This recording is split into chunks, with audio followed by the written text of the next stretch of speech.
Assalamualaikum warahmatullahi wabarakatuh. Nama saya Afita Hanifita Loka, absen 01 dari kelas 11 UTKP 3.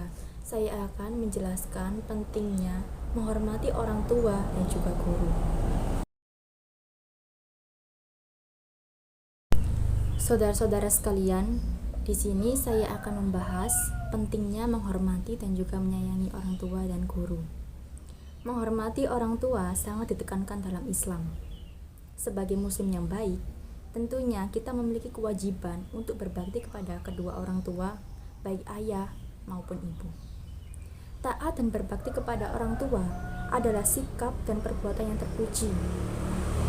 Pentingnya seorang anak untuk meminta doa restu dari kedua orang tuanya pada setiap keinginan dan kegiatannya karena restu Allah Subhanahu wa taala. Disebabkan restu orang tua, orang yang berbakti kepada orang tua, doanya akan lebih mudah dikabulkan oleh Allah Subhanahu wa taala. Dalam hadis disebutkan, ridhallahi fi ridhal walidaini wa suhtullahi fi suhti walidain. Artinya, ridha Allah terletak pada ridha orang tua dan murka Allah terletak pada kemurkaan orang tua. Oleh hadis riwayat Baihaqi.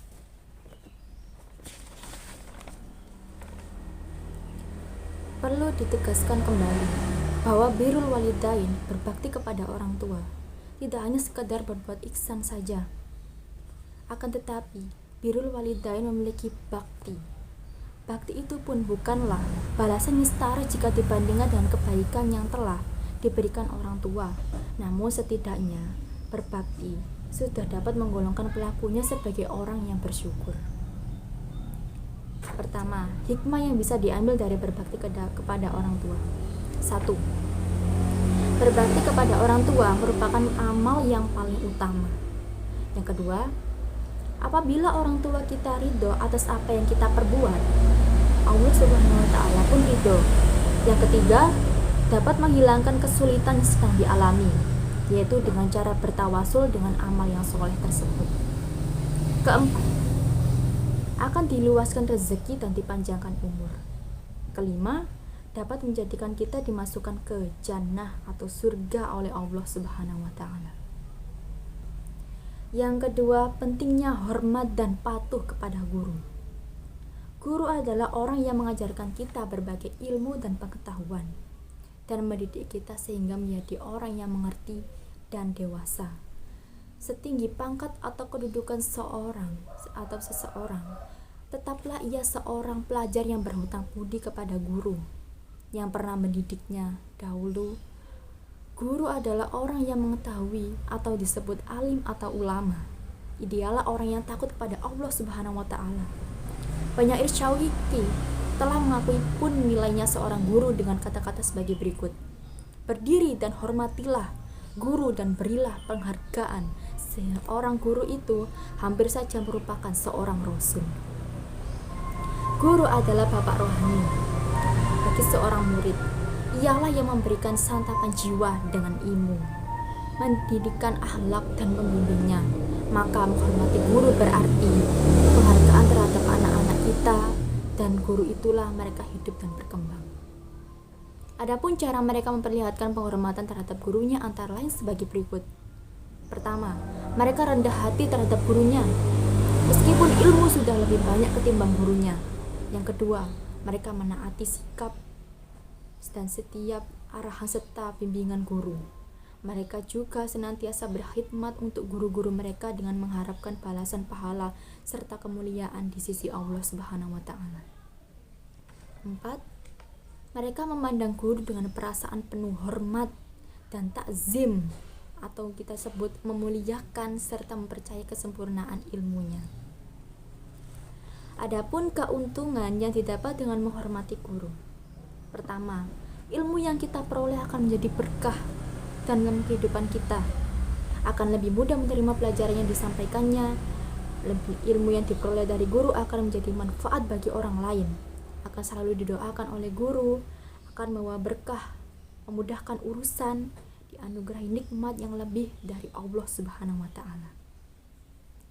Yang terakhir, seorang guru tidak selalu di atas muridnya. Yang terakhir, menerapkan perilaku mulia. Ada banyak cara untuk berbakti kepada orang tua, yaitu berbakti dengan melaksanakan nasihat dan perintah yang baik dari keduanya, merawat dengan penuh keikhlasan dan kesabaran apabila jika kedua sudah tua dan pikun. Yang ketiga, merendahkan diri, kasih sayang, berkata halus dan sopan, serta mendoakannya, rela berkorban untuk orang tuanya. Kelima, meminta kerelaan orang tua ketika akan berbuat sesuatu. Yang keenam, berbuat baik kepada orang tua walaupun ia berbuat aniaya. Berbakti kepada orang tua tidak hanya kita lakukan ketika orang tua masih hidup. Berbakti orang tua juga dapat kita lakukan ketika orang tua kita sudah meninggal, yaitu yang pertama, merawat jenazah dengan cara memandikan, mengafankan, menyolatkan, dan menguburkannya, melaksanakan wasiat dan menyelesaikan hak Adam yang ditinggalkannya, atau utang atau perjanjian dengan orang lain yang masih hidup. Yang ketiga, menyambung tali silaturahmi kepada kerabat dan teman-teman dekatnya, atau memuliakan teman-teman kepada kedua orang tua. Yang keempat, melanjutkan cita-cita luhur yang dirintisnya atau menepati janji kedua orang tua. Yang kelima, mendoakan orang tua yang telah tiada dan memintakan ampun kepada Allah Subhanahu wa taala dari segala dosa orang tua kita. Dan yang terakhir, cara berbakti kepada guru. Yang pertama, menghormati dan memuliakannya serta mengikuti nasihatnya. Yang kedua, mengamalkan ilmunya dan membaginya kepada orang lain. Ketiga, tidak melawan, menipu, dan membuka rahasia guru. Keempat, memuliakan keluarga dan sahabat karib guru. Yang kelima, menghormati dan selalu mengenangnya meskipun sudah wafat. Yang keenam, berkomunikasi dengan guru secara santun dan lemah lembut, dan sebagainya. Dan dalam video ini, semoga kalian terinspirasi dan sadar bahwa pentingnya menghormati dan menyayangi seorang guru dan orang tua, karena kedua-duanya sangat berarti bagi kita, sehingga kita menjadi seperti ini, sesukses ini atas dukungan dan ajaran mereka.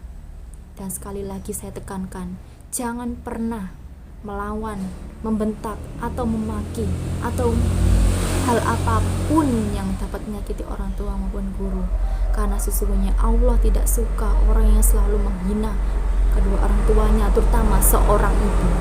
Sekian dari video saya. Jangan lupa like, komen, dan subscribe ya.